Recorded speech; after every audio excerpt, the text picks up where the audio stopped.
اللہ تعالیٰ نے ارشاد فرمایا وَإِذَا قَرَأْتَ الْقُرْآنَ فَاسْتَعِذْ بِاللَّهِ مِنَ الشَّيْطَانِ الرَّجِيمِ۔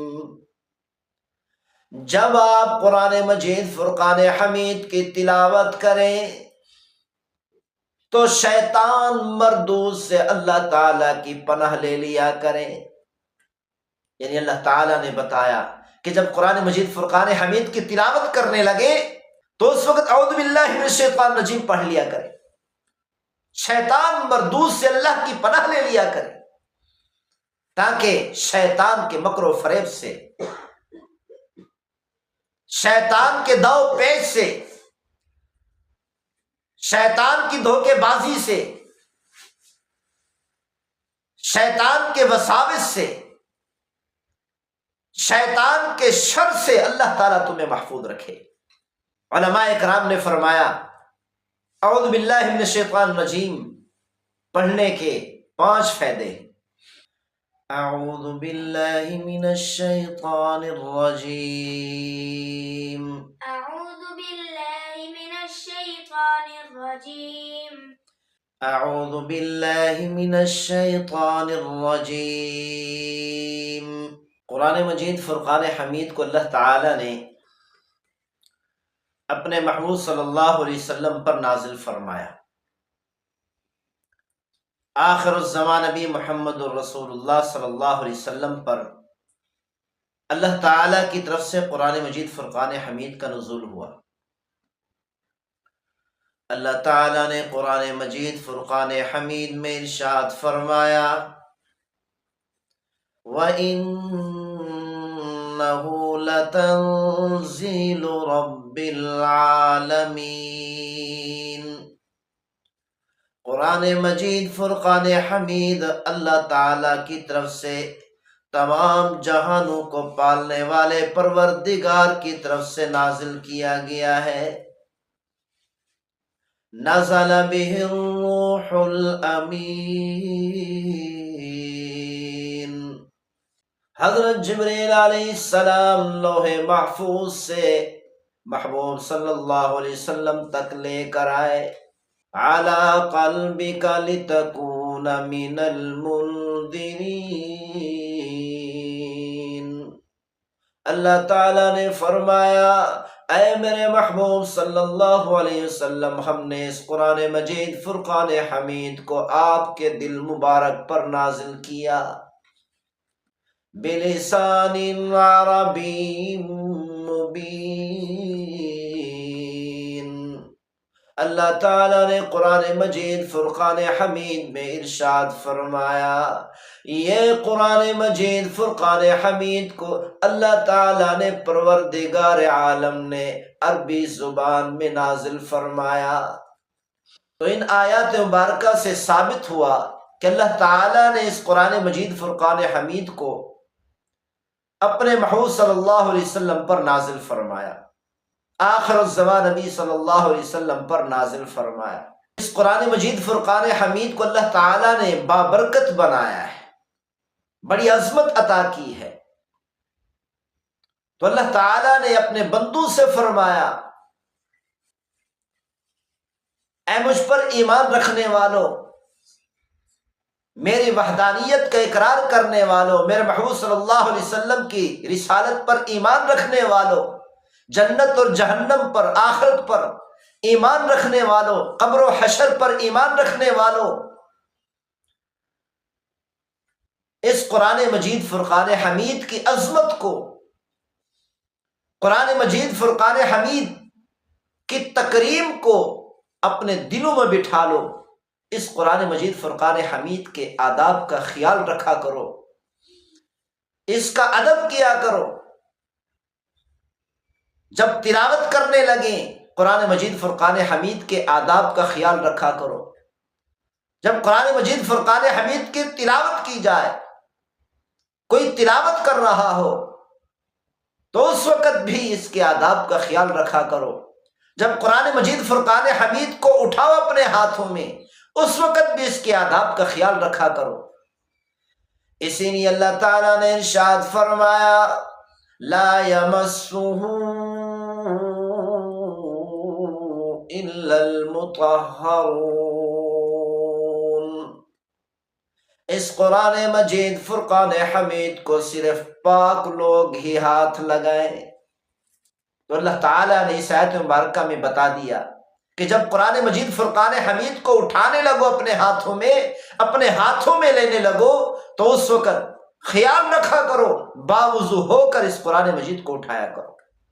بے وضوئی کی حالت میں غسل واجب ہو تب اس قرآن مجید فرقان حمید کو ہاتھ نہ لگایا کرو۔ جب بھی قرآن مجید کو اٹھانا ہو پہلے وضو کرے، پہلے پاک اور صاف ہو، پھر قرآن مجید فرقان حمید کو ہاتھ لگا۔ اسی طرح اللہ تعالیٰ نے ارشاد فرمایا وَإِذَا قُرِئَ الْقُرْآنُ فَاسْتَمِعُوا لَهُ وَأَنصِتُوا لَعَلَّكُمْ تُرْحَمُونَ۔ جب قرآن مجید فرقان حمید کی تلاوت کی جائے، جب قرآن مجید فرقان حمید کو پڑھا جائے فَاسْتَمِعُوا لَهُ وَأَنصِتُوا، تو اس قرآن مجید فرقان حمید کو غور سے سنا کرو، کان لگا کر سنا کرو، خاموشی سے سنا کرو۔ جب قرآن مجید فرقان حمید کی تلاوت ہو رہی ہو تو اس کا سننا واجب ہے۔ تو اللہ تعالیٰ نے بتا دیا کہ جب قرآن مجید فرقان حمید کی کوئی تلاوت کر رہا ہو تو اس کا ادب ہے، اس کے آداب میں سے ہے کہ غور کر کے سنو، خاموشی اختیار کرو، آپس میں گپے نہیں لگاؤ، آپس میں گپ شپ نہ لگاؤ، آپس میں باتیں نہ کرو، آپس میں کوئی گفتگو نہ کرے، خاموش ہو کر با ادب ہو کر قرآن مجید فرقان حمید کو غور سے سنا کرو لعلکم ترحمون، تاکہ تم پر اللہ کی رحمتیں نازل۔ اسی طرح اللہ تعالیٰ نے فرمایا کہ جب قرآن مجید فرقان حمید کی تلاوت کرنے لگو،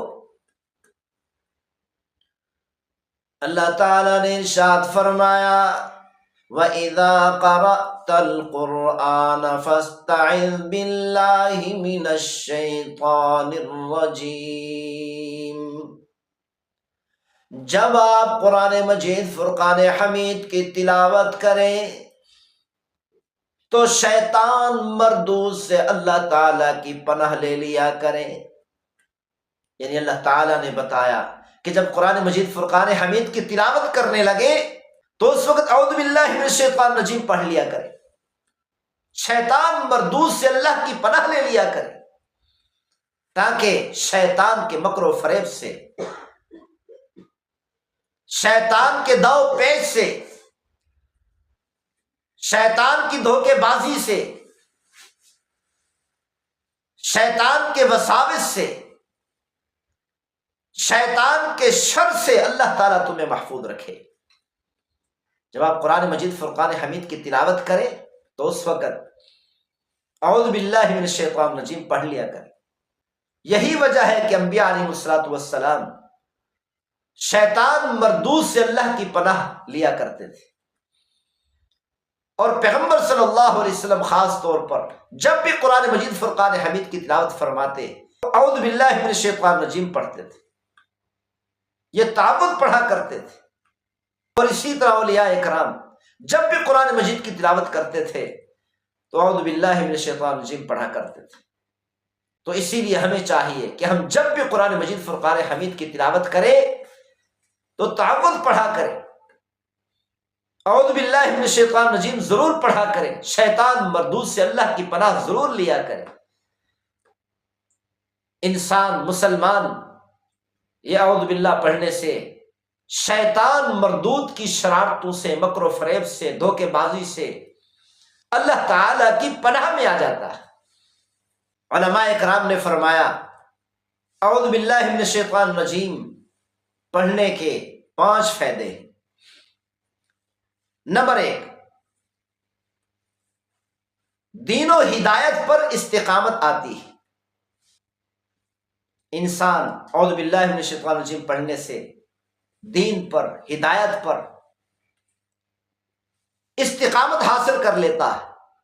نمبر 2، شیطان کے شر اور تکلیف سے حفاظت حاصل کر لیتا ہے۔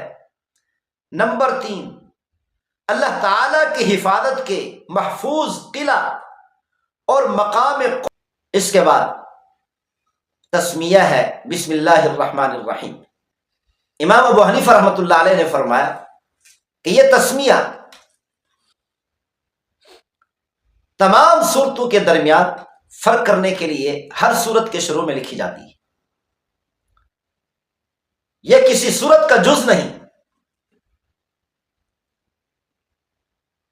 ایک بار تو سورۃ النمل کے درمیان میں بسم اللہ الرحمن الرحیم ہے، یہ تسمیہ سورۃ النمل کا جز ہے، لیکن جو تسمیہ بسم اللہ الرحمن الرحیم سورتوں کے درمیان میں لکھی جاتی ہے یہ کسی سورت کا جز نہیں، یہ صرف سورتوں کے درمیان فرق کرنے کے لیے لکھی جاتی ہے۔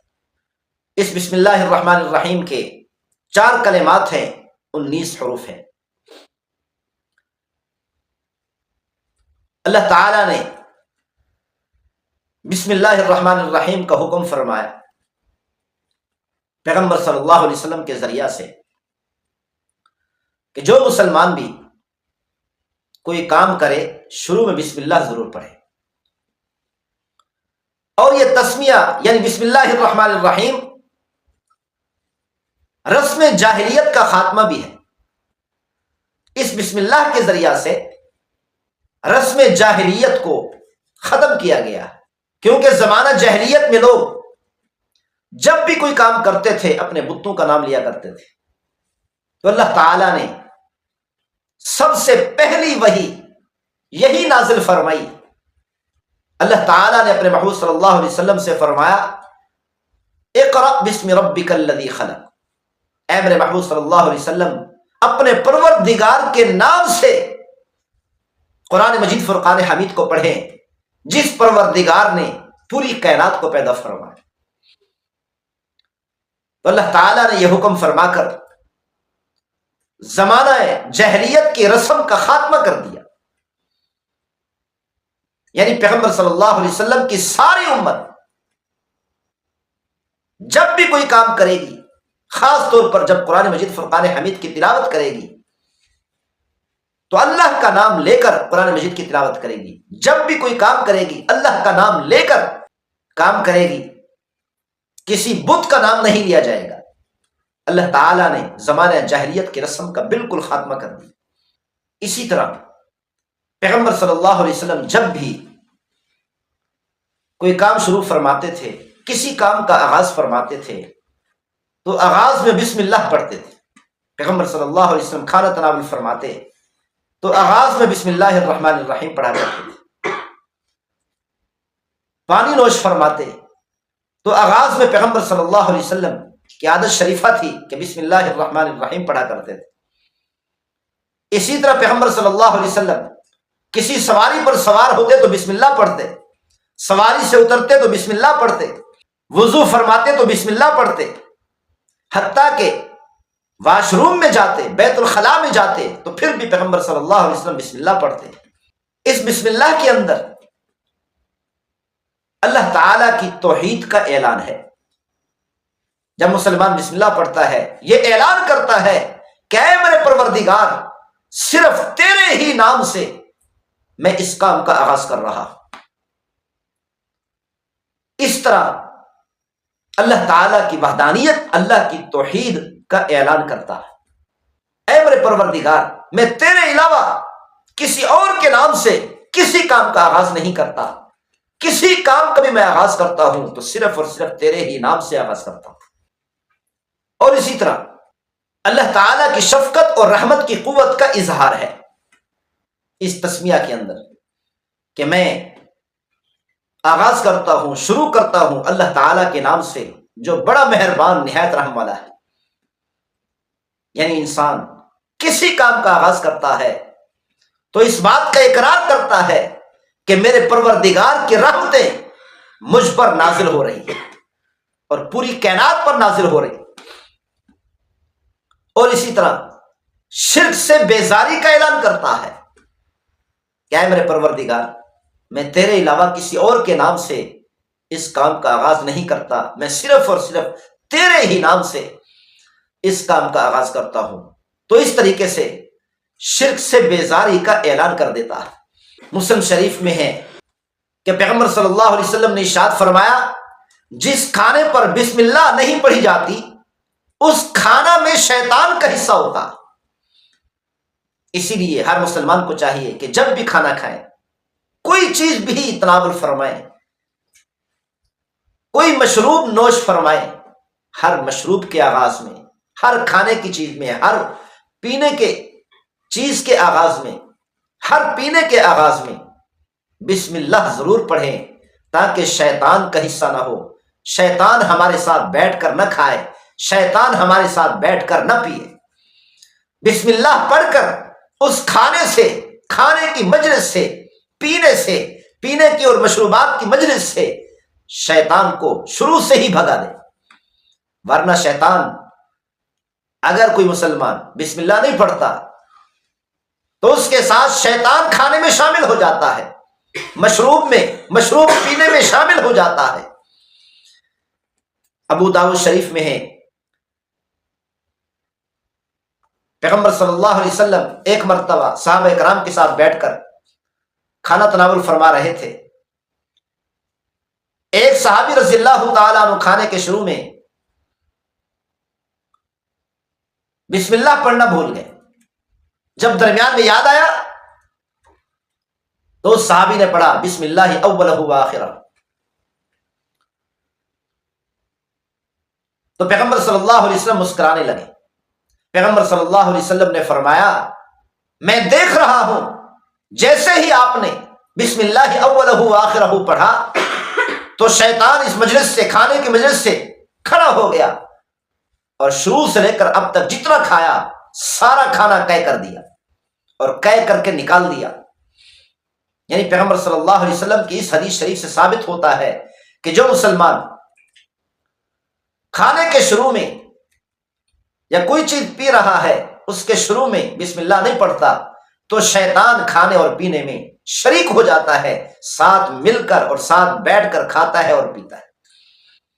اور اسی طرح اس حدیث شریف سے یہ بات بھی ثابت ہوئی، جو مسلمان کھانے کے شروع میں تسمیہ بھول جائے یا بسم اللہ الرحمن الرحیم پڑھنا بھول جائے تو اس مسلمان کو چاہیے کہ جیسے ہی کھانے کے درمیان میں اس کو یاد آئے کہ میں نے شروع میں بسم اللہ نہیں پڑھی، فوراً بسم اللہ اولہ و آخرہ پڑھ لے، زہریلے جانور کی زہر کا اثر ختم ہو گیا۔ اللہ تعالیٰ نے سورۃ الفاتحہ کے دم سے اس سردار کو شفا عطا فرما دی۔ امی صدیق رضی اللہ تعالیٰ فرماتی ہیں، کان النبی صلی اللہ علیہ وسلم یرقی من العین وینفث، پیغمبر صلی اللہ علیہ وسلم بیماریوں میں سورۃ الفاتحہ کا دم فرمایا کرتے تھے، سورۃ الفاتحہ کو پڑھ کر پھونکا کرتے تھے، یعنی دم فرمایا کرتے تھے۔ بسم اللہ الرحمن الرحیم، بسم اللہ الرحمن الرحیم۔ تفسیر قرطبی میں ہے، پیغمبر صلی اللہ علیہ وسلم نے ارشاد فرمایا، جو مسلمان ہر بھلائی کے کام کے شروع میں بسم اللہ پڑھتا ہے تو وہ جہنم کے 19 زبانیہ نامی فرشتوں کی پکڑ سے محفوظ رہتا ہے۔ قیامت والے دن ان فرشتوں کی پکڑ سے محفوظ رہے گا، یعنی جہنم سے محفوظ رہے گا، جہنم کے ان فرشتوں سے محفوظ رہے گا، جہنم کے ان فرشتوں کی پکڑ سے محفوظ رہے گا۔ اسی لیے ہر مسلمان کو چاہیے کہ ہر کام کے آغاز میں، ہر بھلائی کے کام کے آغاز میں، ہر اچھے کام کے آغاز میں بسم اللہ ضرور پڑھے۔ اس کی بڑی برکات ہے۔ جو مسلمان بسم اللہ پڑھتا ہے وہ اس بات کا اقرار کرتا ہے کہ اے میرے پروردگار، میں یہ کام شروع کر رہا ہوں صرف تیرے نام سے، اور مجھے یقین ہے تیری مدد کے علاوہ، تیری معاونت کے بغیر، تیری نصرت کے بغیر میں یہ کام مکمل نہیں کر سکتا۔ اگر میں یہ کام مکمل کر سکتا ہوں صرف اور صرف تیری مدد سے کر سکتا ہوں، اسی لیے تیرے نام سے میں اس کام کا آغاز کرتا ہوں تاکہ اس کام کے اندر تیری مدد حاصل ہو جائے، تیری مدد حاصل ہو جائے، تیری معاونت حاصل ہو جائے، تیری نصرت حاصل ہو جائے۔ سورۃ الفاتحہ، سورت کا معنی ہے قلعے کی دیوار۔ جیسے قلعے کی دیوار پورے قلعے کو، پورے شہر کو گھیرے ہوئے ہوتی ہے، اپنے اندر لیے ہوئے ہوتی ہے، ایسے ہی یہ سورت کے تمام مضامین کو گھیرے ہوتی ہے، سورت کے تمام مضامین کو اپنے اندر لیے ہوتی ہے، اسی لیے اس کو سورت کہتے ہیں۔ پیغمبر صلی اللہ علیہ وسلم نے یہ صورتیں خود متعین فرمائی، اور اسی طرح ہر صورت کا نام پیغمبر صلی اللہ علیہ وسلم نے خود ہی تجویز فرمایا ہے۔ قرآن مجید فرقان حمید کی جتنی بھی صورتیں ہیں، تمام صورتوں میں بعض صورتیں مکی ہیں اور بعض صورتیں مدنی ہیں۔ یہ تقسیم کیسے ہے؟ علماء کرام نے اس کی تقسیم یوں فرمائی کہ جو صورتیں پیغمبر صلی اللہ علیہ وسلم کے مکہ مکرمہ سے مدینہ منورہ کی طرف ہجرت سے پہلے نازل ہوئی، ان صورتوں کو مکی صورت کہتے ہیں، اگرچہ یہ صورتیں مکہ مکرمہ سے باہر نازل ہوئی، مکہ مکرمہ شہر میں نازل نہیں ہوئی، مکہ مکرمہ کے علاوہ کسی اور علاقے میں نازل ہوئی۔ اسی طرح جو صورتیں پیغمبر صلی اللہ علیہ وسلم کی ہجرت کے بعد نازل ہوئیں، ان صورتوں کو مدنی صورتیں کہتے ہیں، اگرچہ وہ صورتیں مدینہ منورہ سے باہر کسی اور علاقے میں نازل ہوں، اگرچہ وہ صورتیں مکہ مکرمہ میں ہی نازل ہوئی ہوں، پھر بھی ان کو مدنی صورت کہتے ہیں۔ قرآن مجید فرقان حمید میں صورتوں کی تقسیم کی گئی، پھر ان صورتوں کے اندر رکوع کی تقسیم کی گئی، ان صورتوں کو رکوع میں تقسیم کیا گیا۔ بڑی صورتوں میں ہر رکوع تقریباً 10 آیات پر مشتمل ہوتا ہے، لیکن 34 صورتیں ایسی ہیں آخری پارہ میں جن کا صرف ایک رکوع ہے، اور بعض صورتیں تو ایسی ہیں جن کی آیات 4 5 6 7 ہیں، اور بعض صورتیں ایسی ہیں جن کی آیات صرف 3 ہیں۔ ان 34 صورتوں کے علاوہ باقی جتنے صورتیں ہیں ان کے اندر ایک سے زائد رکوع ہے۔ قرآن مجید فرقان حمید کی مکمل آیات 6666 ہے۔ قرآن مجید فرقان حمید کے سارے الفاظ 9,34,24,977 ہے۔ قرآن مجید فرقان حمید کے الفاظ اور کلمات کی یہ تعداد ہے، اور قرآن مجید فرقان حمید کے تمام حروف کی تعداد 7 خرب 7 60 ارب 24 کروڑ 92 لاکھ 32,493 ہے۔ یہ تعداد ہے قرآن مجید فرقان حمید کے تمام حروف کی۔ قرآن مجید فرقان حمید سے عشق رکھنے والوں نے آیات تو آیات قرآن مجید فرقان حمید کے حروف تک کو شمار کر دی۔ یہ ساری محبت کی بات ہے، اللہ تعالیٰ نے محبت نصیب فرمائی اور بیٹھ کر محنت کی اور یہ تعداد متعین فرما دی۔ نزول کا پس منظر، سورۃ الفاتحہ کے نزول کا پس منظر کیا ہے؟ سورۃ الفاتحہ مکی صورت ہے، مکہ مکرمہ میں نازل ہوئی، اور اس سورۃ الفاتحہ کی 7 آیات مبارکہ ہیں، 25 کلمات ہیں، 139 حروف ہے۔ اگر بغیر بسم اللہ کے شمار کریں، اگر بسم اللہ کے ساتھ شمار کریں تو پھر 156 حروف بنتے ہیں۔ سورۃ الفاتحہ کے کئی نام، سورۃ الفاتحہ کے کئی نام ذکر کیے گئے۔ نمبر 1 الفاتحہ، سورۃ الفاتحہ کو فاتحہ اس لیے کہتے ہیں، فاتحہ کا معنی ابتدا کرنے والی، آغاز کرنے والی۔ قرآن مجید فرقان حمید کو سورۃ الفاتحہ سے شروع کیا گیا۔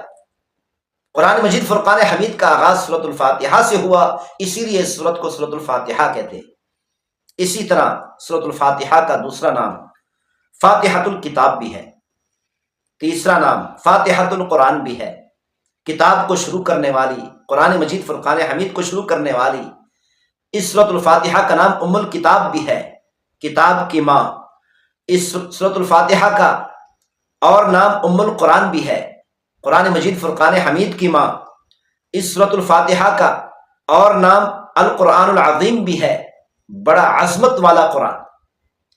اور اس سورۃ الفاتحہ کا اور نام السبع المثانی بھی ہے، یعنی ایسی 7 آیات جو بار بار پڑھی جاتی ہے۔ السبع المثانی کا معنی ایسی 7 آیات جو بار بار پڑھی جاتی ہیں۔ فرمایا کہ یہ سورۃ الفاتحہ تمام کتابیں، تورات، انجیل، زبور، تمام صحیفے اور قرآن مجید فرقان حمید کا خلاصہ ہے۔ اللہ تعالیٰ نے جتنی کتابیں نازل فرمائیں، تورات، انجیل، زبور اور تمام صحیفے، تمام کتابوں اور تمام صحیفوں کا خلاصہ قرآن مجید فرقان حمید ہے، اور پورے قرآن کا خلاصہ سورۃ الفاتحہ ہے۔ اور سورۃ الفاتحہ کا خلاصہ ایاک نعبد و ایاک نستعین والی آیت ہے۔ سورۃ الفاتحہ کی فضیلت کو بیان کرتے ہوئے فرمایا کہ ہم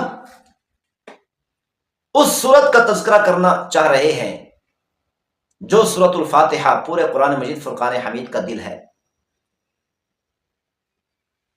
اور اس سورہ فاتحہ کے اندر دعا کو ذکر کیا گیا، عبادت کو ذکر کیا گیا۔ سورہ فاتحہ کے ذریعہ سے مسلمان اللہ سے گفتگو کرتا ہے، اللہ سے ہم کلام ہوتا ہے، اور یہ سورۃ الفاتحہ ہدایت کا دروازہ ہے، رحمت کی بارش ہے، اور یہ سورۃ الفاتحہ شفا ہے۔ سورۃ الفاتحہ کے ذریعہ سے ہر بیماری سے شفا حاصل ہو سکتی ہے، خاص طور پر یہ سورۃ الفاتحہ باطنی بیماریوں کی شفا ہے۔ بخاری شریف میں ہے کہ صحابہ کرام رضوان اللہ علیہم اجمعین ایک مرتبہ سفر پر جا رہے تھے، ایک قبیلہ میں گئے تو اس قبیلہ کے سردار کو کسی موذی جانور نے ڈس لیا۔ قبیلہ والوں نے پوچھا مسلمانوں سے، کیا تمہارے پاس کوئی علاج ہے؟ ایک صحابی رضی اللہ تعالیٰ نے فرمایا کہ میں نے سورۃ الفاتحہ کو پڑھا، سورۃ الفاتحہ کو 7 مرتبہ پڑھ کر اس سردار پر دم کر دیا، زہریلے جانور کی زہر کا اثر ختم ہو گیا۔ اللہ تعالیٰ نے سورۃ الفاتحہ کے دم سے اس سردار کو شفا عطا فرما دی۔ جب یہ صحابہ کرام رضوان اللہ علیہم اجمعین مدینہ منورہ میں واپس آئے، پیغمبر صلی اللہ علیہ وسلم کی خدمت میں حاضر ہوئے، سارا واقعہ بیان کیا، تو پیغمبر صلی اللہ علیہ وسلم نے ارشاد فرمایا، بخاری شریف کی حدیث شریف ہے، پیغمبر صلی اللہ علیہ وسلم نے فرمایا، ما یدریک انہا رقیۃ، آپ کو کیسے معلوم ہوا کہ سورۃ الفاتحہ کے دم سے اس کو شفا مل جائے گی؟ اور اسی طرح بہقی شریف کی روایت ہے، پیغمبر صلی اللہ علیہ وسلم نے ارشاد فرمایا، فی الفاتحہ شفاء، سورۃ الفاتحہ میں شفا ہے۔ اسی طرح بخاری اور مسلم شریف کی روایت ہے، امی صدیقہ رضی اللہ تعالیٰ فرماتی ہیں، کان النبی صلی اللہ علیہ وسلم یرقی من العین وینفث، پیغمبر صلی اللہ علیہ وسلم بیماریوں میں سورۃ الفاتحہ کا دم فرمایا کرتے تھے، سورۃ الفاتحہ کو پڑھ کر پھونکا کرتے تھے، یعنی دم فرمایا کرتے تھے۔ تو ان احادیث مبارکہ سے ثابت ہوا کہ سورۃ الفاتحہ شفا ہے۔ جو مسلمان بھی 7 مرتبہ، 5 مرتبہ، 3 مرتبہ یا چاہے 1 مرتبہ پڑھ کر کسی بیمار پر دم کر دے، اللہ تعالی اس بیمار کو بیماری سے شفا عطا فرماتے۔ تو اگر کوئی دم کرنا چاہے تو 7 مرتبہ پڑھنا چاہیے۔ فرمایا کہ شیطان 4 مرتبہ رویا ہے آج تک، جب سے اللہ تعالیٰ نے شیطان کو مردود فرمایا اس وقت سے لے کر آج تک 4 مرتبہ رویا۔ ایک مرتبہ اس وقت رویا جب سورۃ الفاتحہ کو اللہ نے نازل فرمایا۔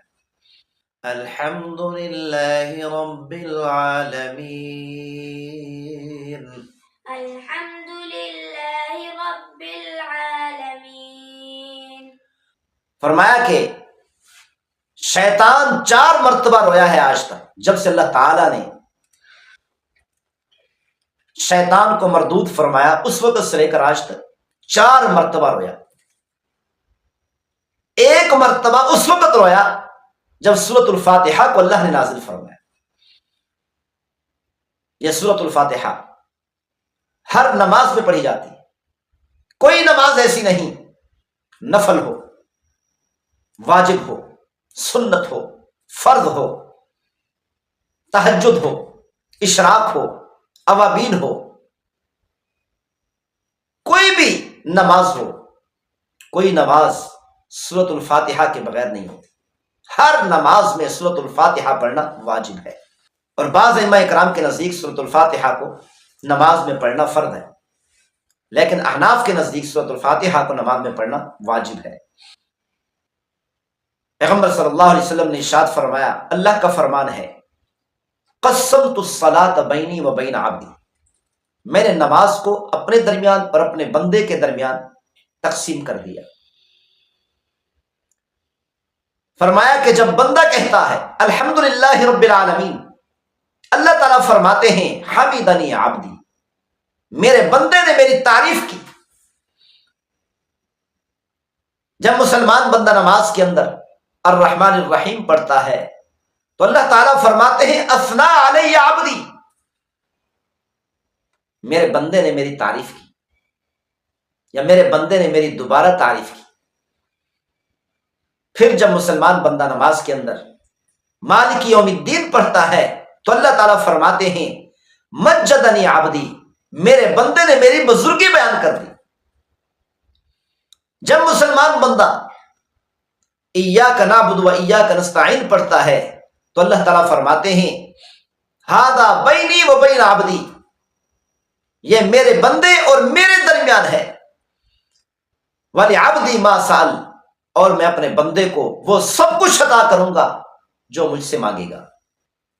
جب مسلمان بندہ نماز کے اندر پڑھتا ہے اہدنا الصراط المستقیم تو اللہ تعالیٰ فرماتے ہیں ھذا لعبدی وَلِعَبْدِي مَا سَأَلَ، یہ میرے بندے کے لیے ہے، یعنی میرے بندے نے اپنے لیے دعا مانگی ہے اور میں اپنے بندے کو وہ سب کچھ عطا کروں گا جو مجھ سے مانگے گا۔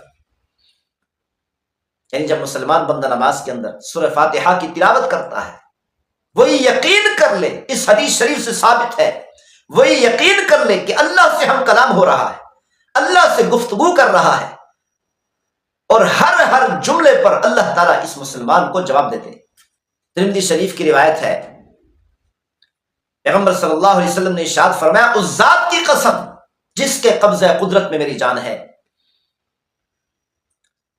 سورۃ الفاتحہ جیسا کلام اللہ تعالیٰ نے نہ تو تورات میں نازل فرمایا، نہ انجیل میں نازل فرمایا، نہ زبور میں نازل فرمایا، اور نہ ہی تمام صحیفوں میں سے کسی صحیفے میں نازل فرمایا، حتیٰ کہ اللہ تعالیٰ نے سورۃ الفاتحہ جیسا کلام خود قرآن مجید فرقان حمید میں اس سورت کے علاوہ کہیں نازل نہیں فرمایا۔ قرآن مجید فرقان حمید میں بھی صرف یہی واحد کلام ہے سورۃ الفاتحہ، کہ اس جیسا کلام اللہ نے پورے قرآن میں پھر نازل نہیں فرمایا۔ بخاری شریف کی روایت ہے، حضرت ابو سعید رضی اللہ تعالیٰ عنہ فرماتے ہیں پیغمبر صلی اللہ علیہ وسلم نے ارشاد فرمایا تمام صورتوں میں، پورے قرآن مجید فرقان حمید کی تمام صورتوں میں عظیم ترین صورت سورۃ الفاتحہ ہے۔ اور اسی طرح سورۃ الفاتحہ کی فضیلت کو بیان کرتے ہوئے فرمایا، در منصور کی روایت ہے، فاتحۃ الکتاب انزلت من کنز تحت العرش، کہ اللہ تعالیٰ نے سورہ فاتحہ کو عرش کے نیچے والے خزانے سے نازل فرمایا، اور اسی طرح در منصور کی روایت، فرمایا جس مسلمان نے سورۃ الفاتحہ کی تلاوت کی وہ یہ یقین کر لے اس نے تمام کتابوں کی تلاوت کر لی، یعنی تورات کی بھی تلاوت کر لی، انجیل کی بھی تلاوت کر لی، زبور کی بھی تلاوت کر لی، اور اسی طرح قرآن مجید فرقان حمید کی بھی تلاوت کر لی۔ کیوں؟ اس لیے کہ سورۃ الفاتحہ تمام کتابوں، تمام صحیفوں کا خلاصہ ہے۔ مسلم شریف کی روایت ہے، باب فضل الفاتحہ میں حدیث شریف ہے کہ حضرت جبریل علیہ السلام پیغمبر صلی اللہ علیہ وسلم کی خدمت میں حاضر ہوئے تو ایک زوردار دھماکہ ہوا۔ حضرت جبریل علیہ السلام نے آسمانوں کی طرف دیکھا تو عرض کرنے لگے، یا رسول اللہ، ابھی جو دھماکہ ہوا ہے اللہ تعالی نے آسمان کا ایک ایسا دروازہ کھولا، جب سے اللہ تعالی نے زمین آسمان بنائے ہیں اس وقت سے لے کر آج تک یہ دروازہ کبھی نہیں کھلا، اور اسی طرح اس دروازے سے ایسا فرشتہ نازل ہوا جو فرشتہ آج تک کبھی نازل نہیں ہوا۔ آج تک یہ فرشتہ کسی نبی پر نازل نہیں ہوا، کسی نبی کے پاس نہیں آیا، کسی پیغمبر کے پاس نہیں آیا، کسی رسول کے پاس نہیں آیا۔ وہ فرشتہ پیغمبر صلی اللہ علیہ وسلم کی خدمت میں حاضر ہوا، عرض کی، یا رسول اللہ، آپ کو 2 نوروں کی بشارت دیتا ہوں۔ یا رسول اللہ، میں آیا ہوں، اس دنیا میں پہلی مرتبہ آیا، صرف آپ کے پاس حاضر ہوا ہوں، 2 نوروں کی خوشخبری اور بشارت لے کر آیا۔ ایک نور سورۃ الفاتحہ اور دوسرا نور سورۃ البقرہ کی آخری 2 آیتیں۔ سورۃ البقرہ کی آخری 2 آیتیں، یا رسول اللہ، ان 2 نوروں کی بشارت لے کر آیا، خوشخبری لے کر آیا۔ اور وہ فرشتہ عرض کرنے لگا، یا رسول اللہ، آپ ان میں سے جو بھی مانگیں گے اللہ تعالیٰ ضرور عطا کرے گا۔ اس کے بعد اللہ تعالیٰ نے فرمایا، الحمدللہ رب العالمین۔ اس کے بعد اللہ تعالیٰ نے ارشاد فرمایا، الحمدللہ رب العالمین۔ تمام تعریفیں اس اللہ کے لیے ہیں جو تمام جہانوں کو پالنے والا ہے۔ انسان دنیا کے اندر جس چیز کی بھی تعریف کرتا ہے حقیقت میں اللہ کی تعریف ہوتی ہے، کیونکہ اللہ تعالیٰ نے ان ساری انسانیت کو پیدا فرمایا، ساری مخلوقات کو پیدا فرمایا، زمین آسمانوں کو اللہ تعالیٰ نے پیدا فرمایا، سورج چاند ستاروں کو اللہ نے پیدا فرمایا۔ اگر آپ آسمان کی تعریف کریں کہ بغیر ستونوں کے کھڑا ہے اور اتنا بلند ہے، بالکل سیدھا ہے، بہت بڑا ہے، آج تک نہ کسی نے اس کی ابتدا کو دیکھا ہے اور نہ ہی کسی نے آسمانوں کی انتہا کو دیکھا ہے،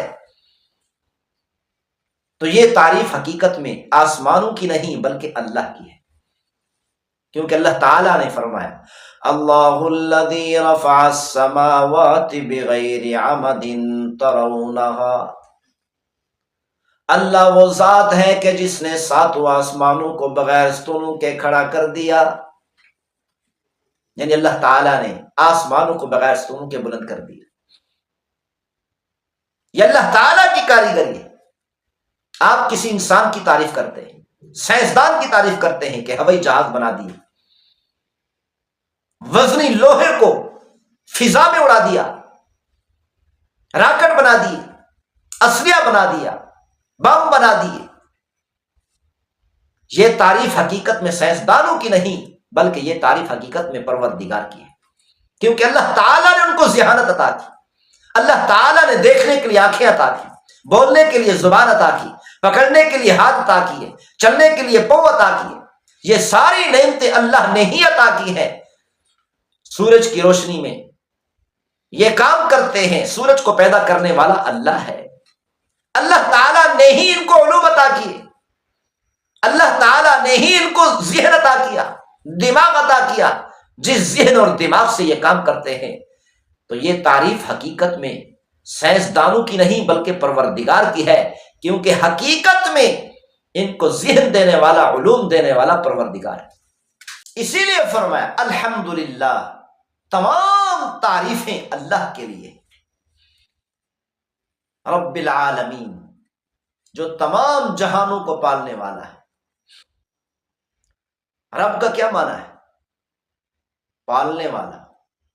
رب کا معنی ہے پالنے والا، رب کا معنی ہے تربیت کرنے والا، رب کا معنی ہے پرورش کرنے والا، رب کا معنی ہے حفاظت کرنے والا۔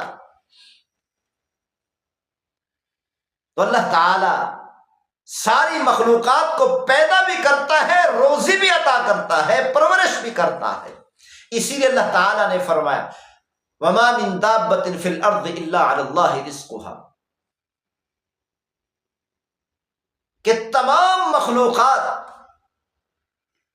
کی روزی کا ذمہ اللہ نے فرمایا میں نے اپنے لیا ہوں، تمام مخلوقات کی روزی میں نے اپنے اوپر واجب کر لی ہے۔ وَيَعْلَمُ مُسْتَقَرَّهَا وَمُسْتَوْدَعَهَا، اللہ تعالیٰ نے فرمایا میں ہر مخلوق کی قرار گاہ کو جانتا ہوں، رہائش کی جگہ کو جانتا ہوں، مجھے معلوم ہے کون سی مخلوق کہاں رہتی ہے۔ اور یہ جو ذی روح چیزیں ہیں، مخلوق ہے روح والی، یہ ایک جگہ پر نہیں ٹھہرتی، اب ایک جگہ پر ہے، تھوڑی دیر کے بعد سفر کر کے کہیں چلی جائے گی۔ آج انسان پاکستان میں ہے، پھر سفر کر کے 4 گھنٹوں میں سعودیہ پہنچ جائے گا۔ تو اللہ تعالیٰ نے فرمایا میں تمہاری رہائش گاہ کو بھی جانتا ہوں اور وہیں پر روزی پہنچاتا ہوں، اور تمہارے سفر کو بھی جانتا ہوں۔ تمہارے سفر کرنے سے پہلے مجھے پتا ہوتا ہے کہ فلاں دن میں تم نے سفر کر کے کہاں جانا ہے، جہاں تم جاتے ہو وہیں پر تمہاری روزی پہلے پہنچائی ہوئی ہوتی۔ تو اللہ تعالیٰ نے فرمایا میں رب ہوں۔ رب صرف اور صرف اللہ کو کہتے ہیں بغیر اضافت کے، صرف اکیلا رب کہیں بھی آئے گا اس سے مراد پروردگار ہوگا، اللہ تعالیٰ ہوں گے۔ اللہ کے علاوہ کسی اور کو رب نہیں کہہ سکتے بغیر اضافت کے۔ یہ رب کا لفظ اللہ کے ساتھ خاص ہے، پالنے والا، تربیت کرنے والا، پرورش کرنے والا۔ وہ پرورش بھی کرتا ہے روزی دے کر، تربیت بھی کرتا ہے، اصلاح بھی کرتا ہے، اور اسی طرح حفاظت بھی کرتا ہے۔ اللہ تعالیٰ نے فرشتے لگائے ہوئے ہر انسان کے ساتھ کہ اللہ کے حکم سے وہ فرشتے حفاظت کر رہے ہیں۔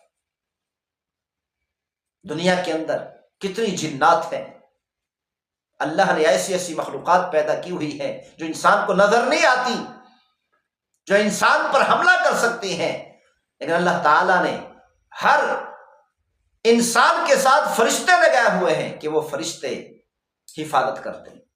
اسی طرح جب بارش ہوتی ہے فرمایا ہر بارش کے قطرے کے ساتھ، بارش کے ہر قطرے کے ساتھ اللہ تعالیٰ ایک فرشتہ بھیجتا ہے کہ اس قطرے کو زمین پر آرام سے پہنچا دو کہ کہیں میرے بندے کو نقصان نہ پہنچا دے۔ اللہ تعالیٰ نے فرمایا واللہ یعصمک من الناس، اے میرے محبوب صلی اللہ علیہ وسلم آپ کو باڈی گارڈ رکھنے کی ضرورت نہیں، اسلحے والے ساتھ رکھنے کی ضرورت نہیں، کہ اللہ تعالیٰ آپ کی حفاظت کرتا ہے لوگوں سے۔ ایک مرتبہ موسیٰ علیہ السلام نے اللہ تعالیٰ سے پوچھا اے میرے پروردگار اگر ساری دنیا کے لوگ آپ کے نافرمان ہو جائیں تو آپ کیا کریں گے؟ اللہ تعالیٰ نے فرمایا میں اپنے جانوروں میں سے ایک جانور کو ان سب پر مسلط کروں گا، وہ جانور زمین آسمان سورج چاند ستارے ان سارے کے سارے انسانوں جانوروں درندوں چرند پرند کیڑے مکوڑوں کو، یعنی کہ پوری دنیا کو ایک لقمہ بنا کر کھا جائے گا۔ تو اللہ تعالیٰ نے کیا فرمایا اپنے جانوروں میں سے ایک جانور کو مسلط کروں گا۔ تو اللہ تعالیٰ نے بتا دیا کہ اس جانور جیسے اور بھی بہت سارے جانور ہیں میرے پاس۔ تو عجیب بات ہے جو جانور پوری کائنات کا ایک لقمہ کر لے، پوری کائنات کو ایک لقمہ بنا کر کھا جائے، آخر اس کو خوراک کی ضرورت پڑتی ہوگی، وہ اپنی خوراک کہاں سے حاصل کرتا ہے؟ موسیٰ علیہ السلام حیران ہو گئے، یار کہنے لگے اے میرے پروردگار وہ جانور کہاں ہیں؟ اللہ تعالیٰ نے فرمایا میری چراہ گاہوں میں سے ایک چراہ گاہ میں چر رہے ہیں جو پوری کائنات کو ایک لقمہ بنا کر کھا جائے۔ وہ چراہ گاہ کتنی بڑی ہوگی جس چراہ گاہ کے اندر صرف ایک جانور نہیں، اس جیسے کئی جانور اپنا پیٹ بھر رہے ہیں، پیٹ بھر کر کھا رہے ہیں۔ پھر فرمایا چراہ گاہوں میں سے ایک چراہ، اس جیسی کتنی چراہ گاہیں ہوں گی اللہ تعالیٰ کے پاس۔ اسی لیے اللہ تعالیٰ نے فرمایا وَلِلَّهِ خَزَائِنُ السَّمَاوَاتِ وَالْأَرْضِ، تمام آسمانوں اور زمین کے خزانے کا مالک اللہ ہے۔ اللہ کے بے بہا خزانے ہیں کہ انسان سوچ بھی نہیں سکتا، تصور اور خیالات میں بھی نہیں لا سکتا۔ اسی لیے فرمایا پروردگار مخلوقات کو پیدا بھی کرتا ہے پھر پالتا بھی ہے، روزی بھی عطا کرتا ہے۔ فرمایا کہ رب العالمین، عالمین عالم کی جمع ہے، عالم کا معنی ہے جہان۔ امام رازی رحمت اللہ علیہ نے فرمایا کہ عالم سے باہر لا متناہی خلا کا وجود دلائل عقلیہ سے ثابت ہو چکا ہے کہ اس پوری کائنات، یہ پورا جہان ہے، اس جہان سے باہر، اس کائنات سے باہر، زمین آسمان سے باہر اتنا بڑا خلا ہے جس کی کوئی انتہا نہیں۔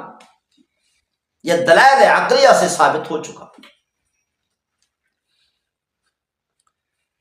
معلوم نہیں اس جہان سے باہر اللہ تعالیٰ نے کتنی جہان بنایا ہو اس خلا کے اندر، پھر ان جہانوں کے اندر، ان عالمین کے اندر اللہ تعالیٰ نے معلوم نہیں کتنی مخلوقات کو بنایا ہوا ہے۔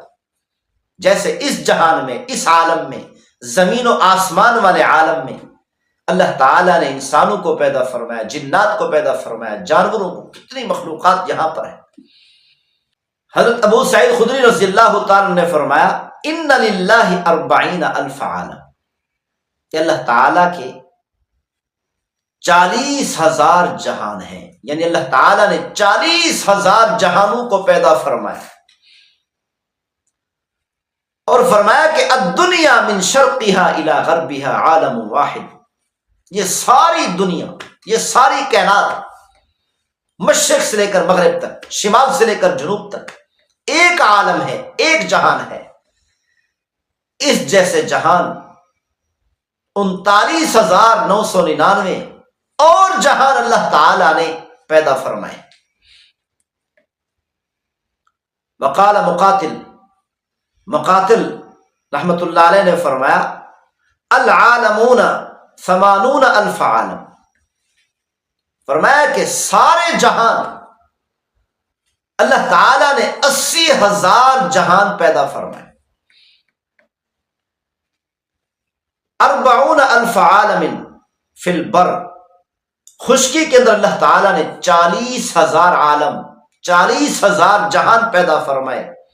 و40,000 عالم فی البحر، اور 40,000 جہان اللہ نے سمندر میں پیدا فرمائے۔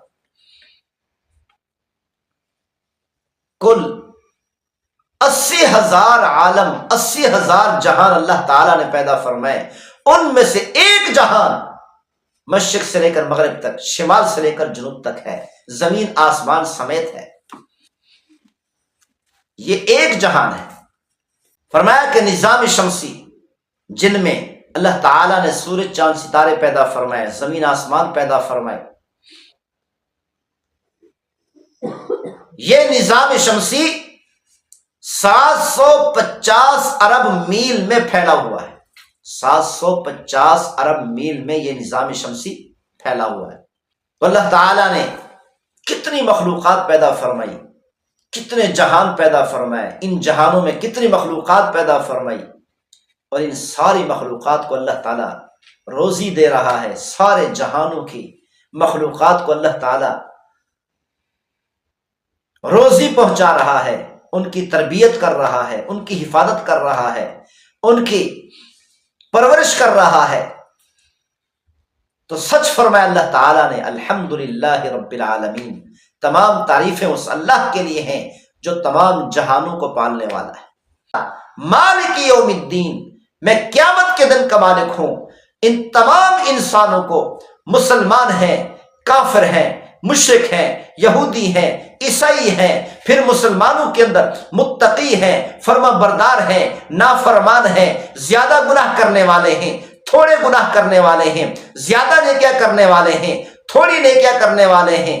تو اللہ تعالیٰ نے فرمایا ان تمام اعمال کرنے والوں کو ایک ایک عمل کا بدلہ قیامت والدن عطا کروں گا۔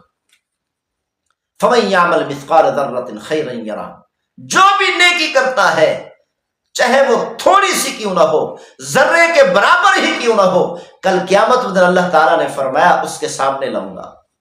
الرحمن الرحیم، الرحمن الرحیم، مالک یوم الدین، مالک یوم الدین۔ ابھی آپ کے سامنے قرآن مجید فرقان حمید کی سب سے پہلی سورت الفاتحہ کی تلاوت کی مشق ہوئی۔ آپ حضرات نے اس میں شرکت فرمائی، اللہ تعالیٰ آپ کو جزائے خیر دے۔ ابھی آپ کے سامنے سورت الفاتحہ کی تلاوت کی جا رہی ہے، تمام حضرات ذوق شوق اور محبت سے سماعت فرمائیں۔ الرحمن الرحیم، مالک یوم الدین۔ اللہ تعالیٰ نے ارشاد فرمایا الرحمن الرحیم،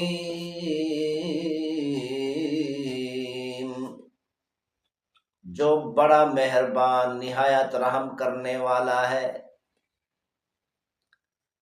اللہ تعالیٰ نے اپنی صفات بیان کرتے ہوئے فرمایا الرحمن الرحیم، فرمایا رحمان کی رحمت سب کے لیے عام ہے، چاہے کافر ہیں، مشرک ہیں، یہودی ہیں، عیسائی ہیں، بت پرست ہیں، سورج پرست ہیں، سورج کی پوجا کرنے والے ہیں، آگ کی پوجا کرنے والے ہیں،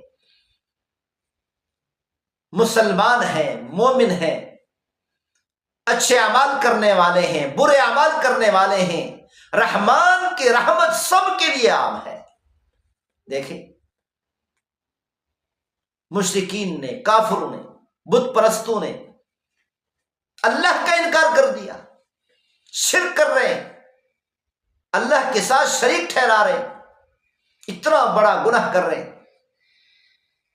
کوئی بتوں کی پوجا کر رہا ہے، کوئی سورج کی پوجا کر رہا ہے، کوئی ستاروں کی پوجا کر رہا ہے، کوئی آگ کی پوجا کر رہا ہے، اللہ کے علاوہ دوسری چیزوں کی پوجا میں لگے ہوئے ہیں، لیکن پھر بھی اللہ تعالیٰ کی رحمت ان سب پر نازل ہو رہی ہے۔ اللہ تعالیٰ اپنے انعامات کی ان پر بارش کر رہا ہے۔ اللہ تعالیٰ نے ان کو قیمتی اعضاء دیے، دیکھنے کی قوت عطا کی، بولنے کی طاقت عطا کی، سننے کی طاقت عطا کی، پکڑنے کی طاقت عطا کی، چلنے کی طاقت عطا کی، دماغ سوچنے کے لیے عطا کیا، دل پورے جسم کے نظام کو چلانے کے لیے عطا کیا۔ اللہ تعالیٰ نے ان سب کو سورج کی روشنی عطا کی، چاند ستاروں کی روشنی اور جگمگاہٹ عطا کی۔ ان سب کے لیے اللہ تعالیٰ نے آسمان جیسی چھت بنا دیا، زمین جیسا فرش بنا دیا۔ اللہ تعالیٰ ہر وقت ان سب پر اپنی رحمتوں کا نزول فرما رہا ہے، اپنی رحمت نازل فرما رہا ہے، اپنے انعامات کی بارش کر رہا ہے۔ اسی لیے فرمایا رحمان، اللہ رحمان ہے، رحمان کی رحمت سب کے لیے عام ہے، رحمان کی رحمت دنیا میں سب کو شامل ہے، سب پر نازل ہو رہی ہے۔ اور فرمایا الرحیم، رحیم کی رحمت ایمان والوں کے ساتھ خاص ہے، جو آخرت میں ہوگی، قیامت کے دن ہوگی، اللہ تعالیٰ ایمان والوں کو جہنم سے بچا کر جنت میں پہنچائے گا، اپنے عذاب سے بچا کر اللہ تعالیٰ ان ایمان والوں کو جنت والی نعمتیں عطا کرے گا۔ رحمان کے رحمت سب کے لیے عام ہے اور یہ دنیا میں ہے، اور رحیم کی رحمت صرف ایمان والوں کے ساتھ خاص ہے، جس کا اظہار اللہ تعالیٰ قیامت والے دن ایمان والوں کو جنت جیسی نعمت عطا کر کے فرما دیں گے۔ اسی لیے حضرت عبداللہ بن مسعود رضی اللہ تعالیٰ نے فرمایا، رحمان الدنیا و رحیم الآخرہ، یعنی اللہ تعالیٰ رحمان ہے تو رحمان کی رحمت دنیا کے اندر ہے، رحمان کی رحمت کا اظہار اللہ تعالیٰ دنیا میں فرما رہے ہیں، سب پر رحمت نازل فرما کر، سب کو انعامات عطا کر، سب کو نعمتیں عطا کر کے، سب کو انعامات عطا کر کے، سب کو نعمتیں عطا کر کے اللہ تعالیٰ اپنی رحمت کا اظہار فرما رہے۔ یہی وجہ ہے قیامت والے دن اللہ تعالیٰ ایک مومن بندے کو بلائے گا اور اللہ تعالیٰ فرمائیں گے، تو نے فلاں گناہ بھی کیا تھا، فلاں جگہ پر فلاں گناہ کیا، فلاں جگہ پر فلاں گناہ کیا۔ اللہ تعالیٰ ایک ایک گناہ کا تذکرہ کر کے اس کو یاد دلائیں گے، لیکن یہ یاد دلانے سے پہلے اللہ تعالیٰ اپنی رحمت والی چادر اس ایمان والے پر، اس مومن پر ڈال دیں گے کہ حشر کے میدان میں کھڑے ہونے والا کوئی بھی اس بات کو نہیں سن سکے گا اور اس کو نہیں دیکھ سکے گا۔ اس کو چھپا کر، اپنی رحمت والی چادر میں چھپا کر اللہ تعالیٰ پوچھیں گے، اللہ تعالیٰ فرمائیں گے، دیکھو کہ تو نے فلاں جگہ پر فلاں گناہ کیا، فلاں جگہ پر فلاں گناہ کیا۔ تو وہ مسلمان، وہ مومن، وہ ایمان والا یقین کر لے گا کہ میری تباہی یقینی ہے، میری تباہی، میری ناکامی پکی ہے، میرے لیے جہنم تو پکی ہے، میں جہنم سے نہیں بچ سکتا کہ اللہ تعالیٰ ایک ایک گناہ کا تذکرہ کر کے مجھے یاد دلا رہے۔ تو وہ ڈر جائے گا، خوف زدہ ہو جائے گا۔ تو اللہ تعالیٰ فرمائیں گے، ڈرو نہیں، پریشان نہ ہو، میں تجھ سے وعدہ کرتا ہوں کہ میں تجھ سے وعدہ کرتا ہوں کہ میں نے تیرے تمام گناہوں کو بخش دیا، تمام گناہوں کو معاف کر دیا، جا جنت میں۔ تو وہ خوش ہو جائے گا۔ اسی طرح فرمایا اللہ تعالیٰ ایک اور ایمان والے کو بلائیں گے، اس کو بھی تمام حشر کے میدان میں کھڑے ہونے والوں سے اوجھل فرما دیں گے، اپنی رحمت والی چادر میں ڈھانپ لیں گے، چھپا لیں گے کہ کوئی بھی اس کی بات کو نہ سن سکے۔ تو اللہ تعالیٰ فرمائیں گے، تو نے فلاں گناہ کیا، جا میں نے تیرے اس گناہ کو معاف کیا، تو نے فلاں جگہ پر فلاں گناہ کیا، میں نے اس گناہ کو بھی معاف کیا، فلاں جگہ پر تو نے فلاں گناہ کیا، میں نے اس گناہ کو بھی معاف کیا۔ جب اللہ تعالیٰ کو دیکھے گا یہ ایمان والا، یہ مومن بندہ کہ اللہ تعالیٰ ایک ایک گناہ یاد دلا کر فوراً معاف فرما رہے ہیں، پھر وہ بندہ کہے گا، اے میرے پروردگار، میں نے فلاں جگہ پر بھی فلاں گناہ کیا تھا، فلاں جگہ پر بھی فلاں گناہ کیا تھا، فلاں جگہ پر بھی فلاں گناہ کیا تھا۔ ایک ایک گناہ کا تذکرہ اللہ کے سامنے خود کر کے یہ بتائے گا، یعنی اس کا مقصد یہ ہوگا، اے میرے پروردگار، میرے تمام گناہوں کو معاف کر دے۔ اللہ تعالیٰ فرمائیں گے، اے میرے بندے پریشان نہ ہو، میں نے تیرے تمام گناہوں کو معاف کر دیا، جاؤ جنت میں چلے جاؤ۔ اسی لیے فرمایا رحیم الآخرہ، کل قیامت والدن اللہ تعالیٰ خاص اپنی رحمت ایمان والوں پر نازل فرمائیں گے۔ رحیم اپنی رحمت کا اظہار ایمان والوں کے لیے فرمائیں گے۔ پھر اللہ تعالیٰ نے ارشاد فرمایا، مالک یوم الدین،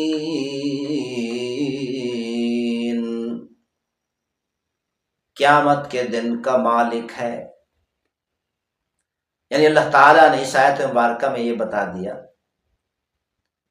کہ دنیا کے اندر مسلمان بھی ہیں، پھر مسلمانوں میں متقی ہیں، پرہیزگار ہیں، جو اپنے آپ کو ہر گناہ سے بچاتے ہیں، صغیرہ گناہ سے بچاتے ہیں، کبیرہ گناہ سے بھی بچاتے ہیں۔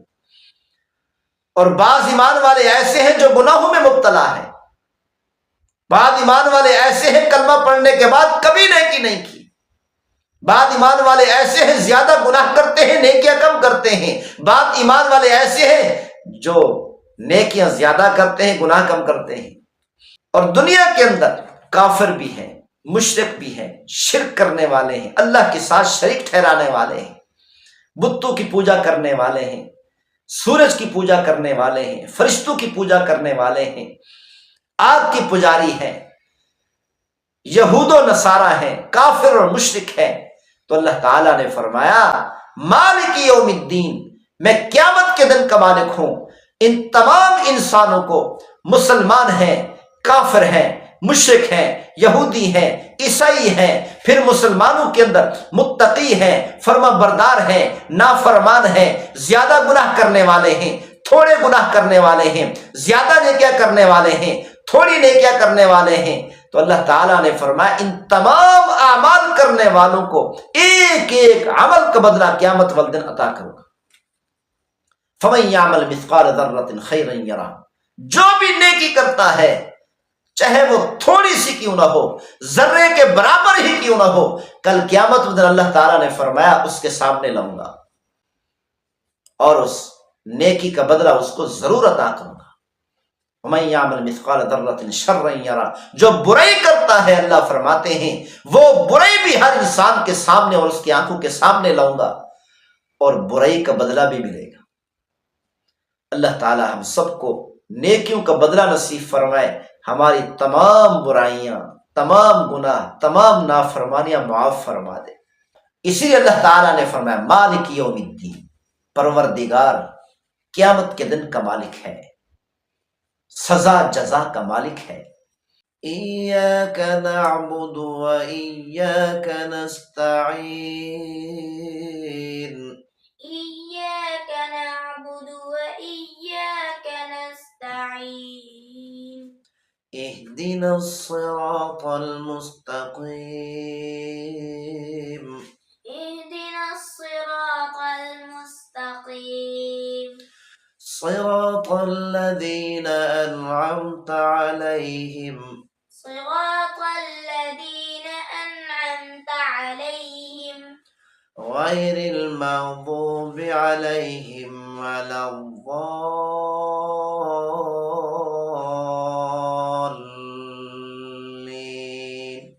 غير المغضوب عليهم ولا الضالين، آمین۔ آمين۔ ابھی آپ کے سامنے قرآن مجید فرقان حمید کی سب سے پہلی سورت سورۃ الفاتحہ کی تلاوت کی مشق ہوئی۔ آپ حضرات نے اس میں شرکت فرمائی، اللہ تعالیٰ آپ کو جزائے خیر دے۔ ابھی آپ کے سامنے سورۃ الفاتحہ کی تلاوت کی جا رہی ہے، تمام حضرات ذوق شوق اور محبت سے سماعت فرمائیں۔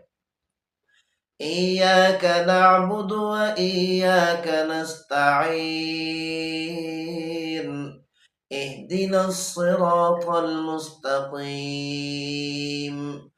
صراط الذین انعمت علیہم غیر المغضوب علیہم ولا الضالین،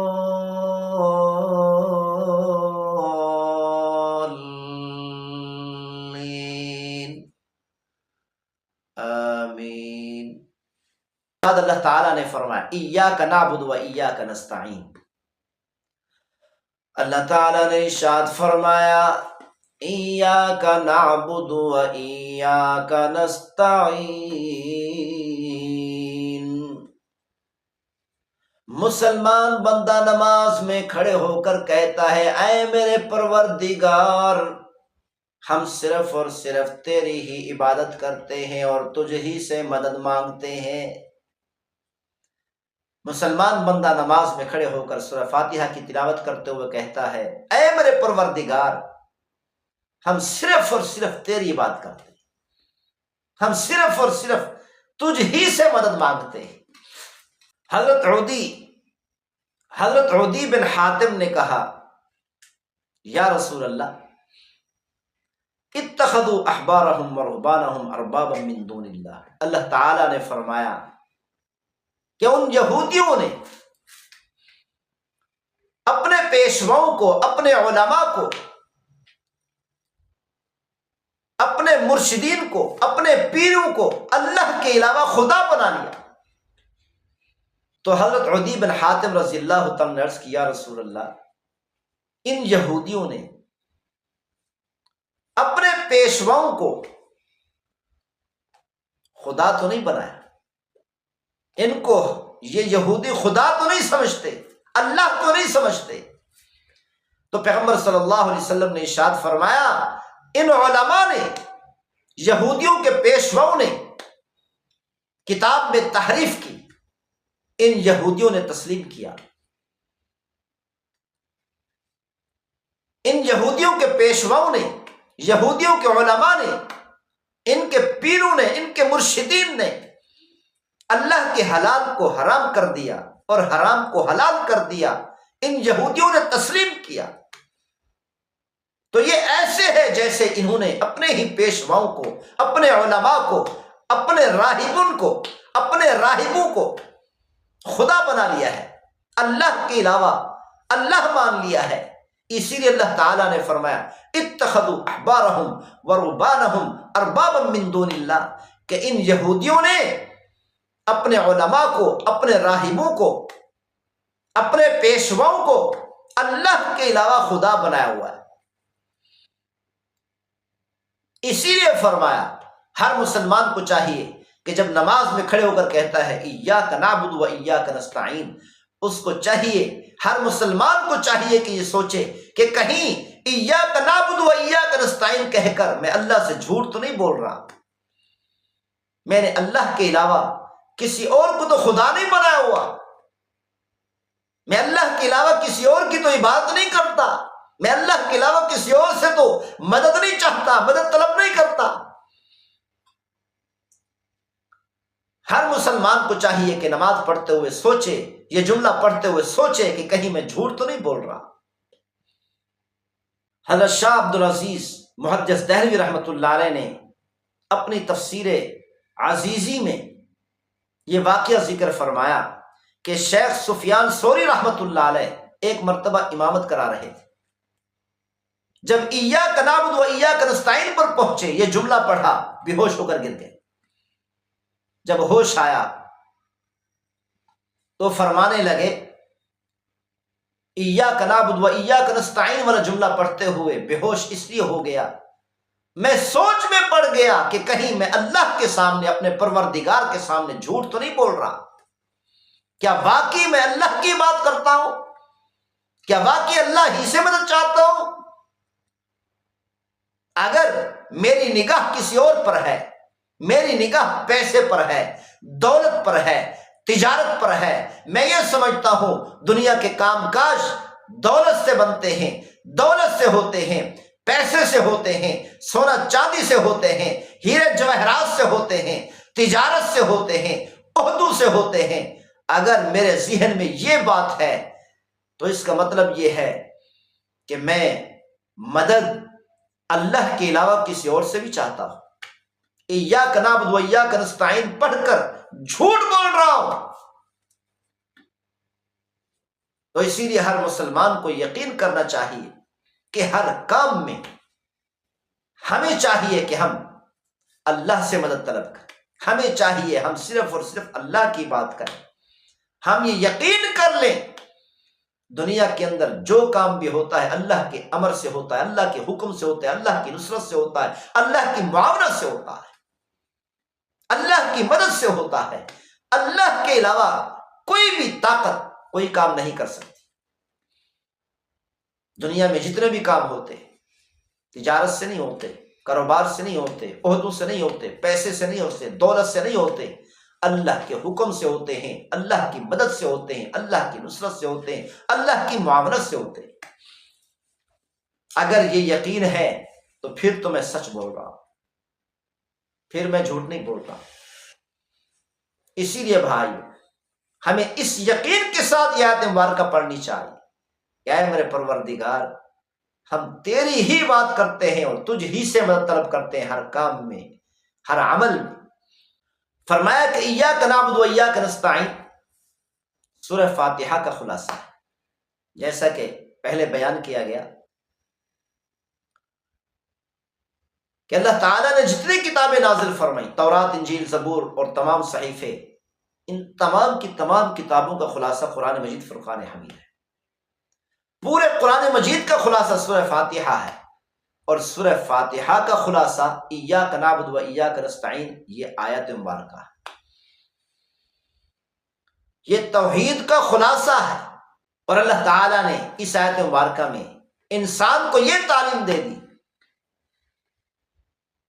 کہ اللہ کے علاوہ کسی کی عبادت نہیں کرنی چاہیے۔ ہر مسلمان پر لازم ہے کہ اللہ کے علاوہ کسی اور کی عبادت نہ کرے۔ ہر انسان پر لازم ہے کہ صرف اللہ کے سامنے اپنا سر جھکائے، اللہ کے سامنے عبادت کرے اور اللہ ہی سے مدد طلب کرے، اللہ کے علاوہ کسی اور سے مدد طلب نہ کرے۔ پہلی بات تو یہ ہے کہ جب اللہ تعالیٰ نے غضب کا ذکر فرمایا تو مجہول کا صیغہ بیان فرمایا۔ پہلے جو باتیں بھی فرمائی، ہر بات کی نسبت اللہ نے اپنی طرف فرمائی، لیکن غضب کی نسبت اپنی طرف نہیں فرمائی، مجہول کا صیغہ بیان کر دیا۔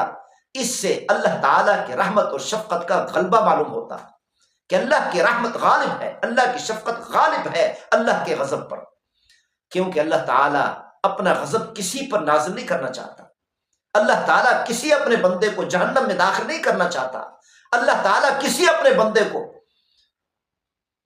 عذاب میں مبتلا نہیں کرنا چاہتا، آگ میں نہیں جلانا چاہتا۔ اللہ کی چاہت ہے کہ میرا ایک ایک بندہ جہنم سے بچ جائے، میرے عذاب سے بچ جائے، میری پکڑ سے بچ جائے، میرے غضب سے بچ جائے اور جنت میں جانے والا بن جائے، انعامات کو حاصل کرنے والا بن جائے، رضا کو حاصل کرنے والا بن جائے۔ اہدنا الصراط المستقیم، اهدنا الصراط المستقيم صراط الذين أنعمت عليهم صراط الذين أنعمت عليهم غير المغضوب عليهم ولا الضالين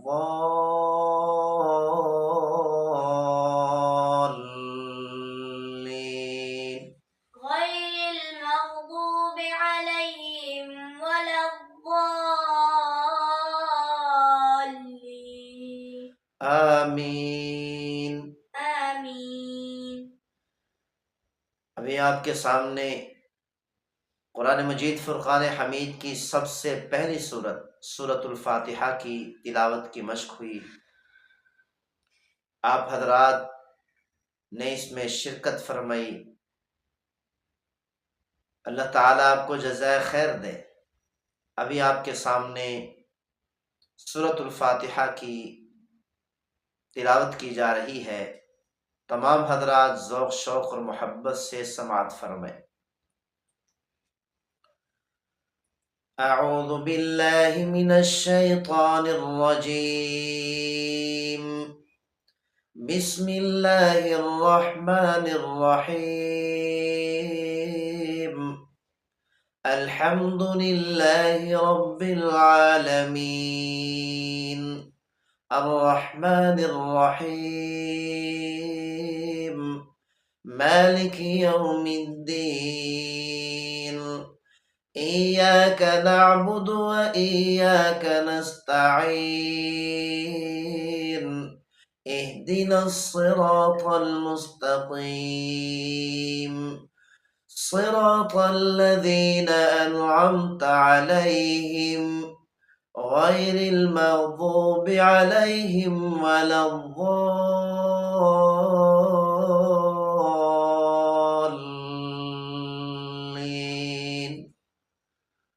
آمین۔ اس کے بعد اللہ تعالیٰ نے ارشاد فرمایا، اہدنا الصراط المستقیم۔ نماز پڑھنے والا نماز میں کھڑے ہو کر کہتا ہے، اے میرے پروردگار، ہمیں سیدھے راستے کی ہدایت عطا فرما۔ ہدایت کس چیز کا نام ہے؟ ہدایت کے دو معنی آتے ہیں، راستہ دکھا دینا، یہ بتا دینا جو آپ کی منزل ہے، جو آپ کا مقصود ہے، جہاں پر آپ جانا چاہتے ہیں اس کا راستہ یہ ہے، اس پر چلے جاؤ۔ یہ انبیاء علیہ السلام کا کام ہے۔ انبیاء علیہ السلام یہ ہدایت دیتے ہیں، راستہ دکھاتے ہیں، کامیابی کا راستہ انسانوں کو دکھاتے ہیں۔ انبیاء علیہ السلام نے جنت کا راستہ انسانوں کو دکھایا۔ ہر نبی نے اپنی اپنی قوم کو جنت کا راستہ دکھایا کہ یہ جنت کا راستہ ہے، اس پر چلو گے جنت تک پہنچ جاؤ گے۔ کامیابی کا راستہ دکھایا، اس پر چلو گے کامیاب ہو جاؤ گے۔ اللہ کی رضا کا راستہ دکھایا کہ یہ وہ راستہ ہے، ہدایت کا راستہ، سیدھا راستہ، صراط مستقیم، جس پر چلو گے پروردگار تم سے راضی ہو جائے گا۔ ہر نبی نے اپنی اپنی قوم کو راستہ دکھا دیا۔ ہدایت کا دوسرا معنی ہے کسی کو ساتھ لینا اور پکڑنا اور منزل مقصود تک پہنچا دینا۔ یہ ہدایت یہ اللہ کے ساتھ خاص ہے۔ یہ ہدایت اللہ تعالیٰ عطا فرماتے ہیں کہ انسان کو پکڑتے ہیں اور منزل مقصود تک پہنچا دیتے ہیں۔ تو جو مسلمان نماز میں کھڑے ہو کر کہتا ہے اہدنا الصراط المستقیم، اے میرے پروردگار ہمیں سیدھے راستے کی ہدایت عطا فرما، وہ یہ کہہ رہا ہوتا ہے اے میرے پروردگار مجھے پکڑ کر منزل مقصود تک پہنچا دے، مجھے بھٹکنے نہ دینا کہ کہیں گمراہی کی کھائی میں نہ گر جاؤں، کفر و شرک کی کھائی میں نہ گر جاؤں، کفر و شرک کے گڑھے میں نہ گر جاؤں۔ کفر اور شرک کے گڑھے میں نہ گرنے دینا، بد اعمالی کے گڑھے میں نہ گرنے دینا۔ اے میرے پروردگار صراط مستقیم پر چلانا کہ ادھر ادھر نہ بھٹکوں اور سیدھا جنت میں پہنچ جاؤں اور تیری رضا تک پہنچ جاؤں۔ فرمایا کہ صراط مستقیم کہتے ہیں ایسا راستہ جس میں کجی نہ ہو، جو ٹیڑھا نہ ہو، جو سیدھا منزل مقصود تک پہنچتا ہو۔ اور صراط مستقیم وہ راستہ ہے جو سیدھا جنت تک جاتا ہو، جس میں ٹیڑھا پن نہ ہو۔ پھر فرمایا صراط الذین انعمت علیہم، مسلمان بندہ نماز میں کھڑے ہو کر کیا کہتا ہے؟ اے میرے پروردگار ان لوگوں کے راستے کی ہدایت عطا فرما جن پر تو نے انعام کیا۔ منعم علیہم لوگ کون ہیں؟ علماء کرام نے فرمایا انعمت علیہم سے مراد وہ لوگ ہیں جن پر اللہ نے انعام کیا، وہ صدیقین، شہداء، صالحین اور انبیاء علیہ السلام۔ یعنی اے ہمارے پروردگار ہمیں وہ راستہ دکھا جس راستے پر صدیقین چلے ہیں، انبیاء علیہ السلام چلے ہیں، شہداء چلے ہیں، صالحین چلے ہیں۔ اے ہمارے پروردگار ایسے لوگوں کا راستہ ہمیں دکھا دے، ایسے لوگوں کے راستے کی ہدایت عطا فرما دے، ایسے لوگوں کے راستے پر چلا پھر ہمیں پکڑ کر منزل مقصود تک پہنچا دے کہ کہیں ہم راستے میں بھٹک نہ جائیں۔ اللہ تعالی ہم سب کی حفاظت فرمائے۔ پھر اللہ تعالیٰ نے فرمایا غیر المغضوب علیہم ولا الضالین، آمین۔ اللہ تعالیٰ نے فرمایا نہ کہ ان لوگوں کا راستہ، جب مسلمان بندہ نماز میں کھڑے ہو کر دعا کرتا ہے تو یوں دعا کرتا ہے اے میرے پروردگار ان لوگوں کا راستہ دکھا جن پر غضب نہیں کیا گیا اور نہ ہی وہ گمراہ ہوئے، جن پر غضب نہیں کیا گیا اور نہ ہی وہ گمراہ ہوئے۔ تو مغضوب علیہم سے مراد کون لوگ ہیں؟ پہلی بات تو یہ ہے کہ جب اللہ تعالیٰ نے غضب کا ذکر فرمایا تو مجہول کا صیغہ بیان فرمایا۔ پہلے جو باتیں بھی فرمائی ہر بات کی نسبت اللہ نے اپنی طرف فرمائی، لیکن غضب کی نسبت اپنی طرف نہیں فرمائی، مجہول کا صیغہ بیان کر دیا۔ اس سے اللہ تعالیٰ کی رحمت اور شفقت کا غلبہ معلوم ہوتا ہے کہ اللہ کی رحمت غالب ہے، اللہ کی شفقت غالب ہے اللہ کے غضب پر، کیونکہ اللہ تعالیٰ اپنا غضب کسی پر نازل نہیں کرنا چاہتا۔ اللہ تعالیٰ کسی اپنے بندے کو جہنم میں داخل نہیں کرنا چاہتا۔ اللہ تعالیٰ کسی اپنے بندے کو عذاب میں مبتلا نہیں کرنا چاہتا، آگ میں نہیں جلانا چاہتا۔ اللہ کی چاہت ہے کہ میرا ایک ایک بندہ جہنم سے بچ جائے، میرے عذاب سے بچ جائے، میری پکڑ سے بچ جائے، میرے غضب سے بچ جائے اور جنت میں جانے والا بن جائے، انعامات کو حاصل کرنے والا بن جائے، رضا کو حاصل کرنے والا بن جائے۔ اللہ تعالیٰ کی یہ چاہت ہے۔ اللہ تعالیٰ نے غیر المغضوب علیہم مجہول کا صیغہ بیان کر کے اس بات کی طرف اشارہ کر دیا کہ میں کسی کو غضب میں نہیں دیکھنا چاہتا، میں کسی کو جہنم کے عذاب میں نہیں دیکھنا چاہتا۔ جنت کا تذکرہ کرنے کے بعد فرمایا فَلْيَتَنَافَسِ الْمُتَنَافِسُونَ، اے میرے بندو جنت کی نعمتوں میں رغبت کرو، یہ ہے اصل ٹھکانہ تمہارا۔ صراط الذین انعمت علیہم صراط الذين أنعمت عليهم غیر المغضوب علیہم ولا الضالین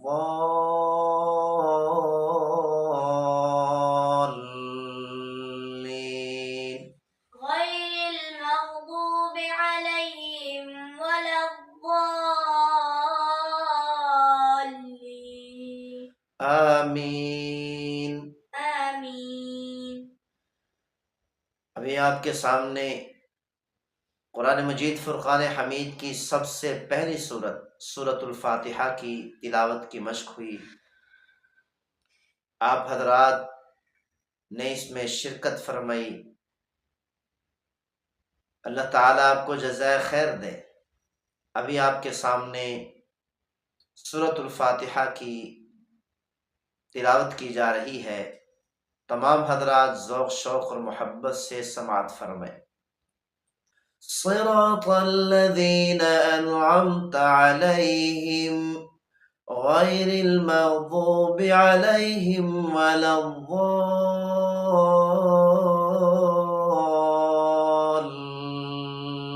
الضالین آمین۔ تو علماء کرام نے فرمایا المغضوب علیہم سے مراد وہ لوگ ہیں جو حق کو جانتے ہیں لیکن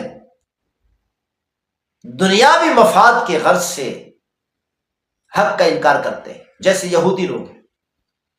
یہودی لوگ حق کو جانتے ہیں، جیسا کہ اللہ تعالیٰ نے قرآن مجید فرقان حمید میں ارشاد فرمایا الذین یعرفونہ کما یعرفون ابناءہم، یہ وہ لوگ ہیں یہودی جو پیغمبر صلی اللہ علیہ وسلم کو ایسے جانتے ہیں جیسے وہ اپنی اولاد کو جانتے ہیں۔ معرفت ہے، وہ یقین رکھتے ہیں کہ آخر الزمان نبی صلی اللہ علیہ وسلم یہ برحق نبی ہے، محمد صلی اللہ علیہ وسلم اللہ کے نبی اور پیغمبر ہیں، سچے رسول ہیں۔ یہ جو قرآن لے کر آئے ہیں یہ قرآن اللہ کی کتاب ہے، اللہ کا کلام ہے، اس کا لایا ہوا دین برحق ہے، سچ ہے۔ وہ یہ جانتے ہیں، جاننے کے باوجود انکار کرتے ہیں، جاننے کے باوجود نافرمانی کرتے ہیں، جاننے کے باوجود پیغمبر صلی اللہ علیہ وسلم کی نبوت پر ایمان نہیں لاتے، جاننے کے باوجود اللہ کی وحدانیت پر، اللہ کی توحید پر ایمان نہیں لاتے۔ اسی لیے فرمایا المغضوب علیہم سے مراد یہودی لوگ ہیں، حق کو جانتے ہوئے بھی حق کا انکار کرتے ہیں، صرف دنیاوی غرض کے لیے، دنیاوی سرداری کو حاصل کرنے کے لیے، دنیاوی مفاد کو حاصل کرنے کے لیے۔ اور فرمایا الضالین، گمراہ لوگ، اس سے مراد وہ لوگ ہیں جو جہالت کی بنیاد پر، غفلت کی بنیاد پر، ناواقفیت کی بنیاد پر حق کا انکار کرتے ہیں، جیسے نصارہ ہیں۔ ان نصارہ نے حضرت عیسیٰ علیہ السلام کو نبی تو مانا، حضرت عیسیٰ علیہ السلام پر ایمان تو لائے، لیکن حضرت عیسیٰ علیہ السلام کو اللہ کا بیٹا قرار دے دیا، حد سے تجاوز کر گئے، حد سے آگے بڑھ گئے، حد سے زیادہ محبت میں لگ گئے۔ حضرت مریم علیہ السلام کو بھی خدا مان لیا، حضرت عیسیٰ علیہ السلام کو خدا مان لیا۔